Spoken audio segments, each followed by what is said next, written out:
Hi everyone, Michelle here of Open Doors Realty. We have other listing here in 1016 Residences located here inside Cebu Business Park.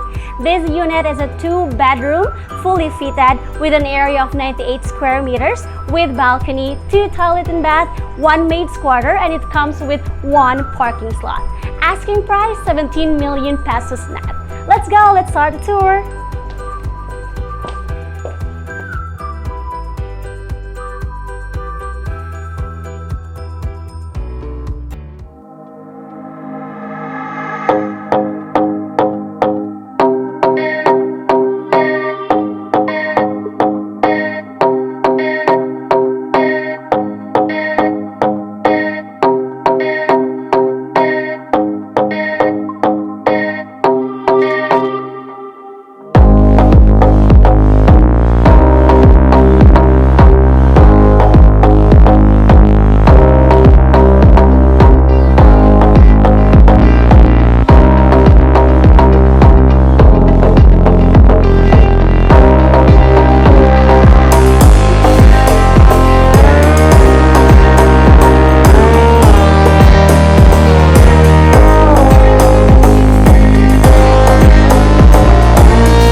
Thank you so much for taking this tour with us. For more information about this property, contact us directly. Please don't forget to subscribe with our official YouTube channel for you to be updated with our new videos and property listings.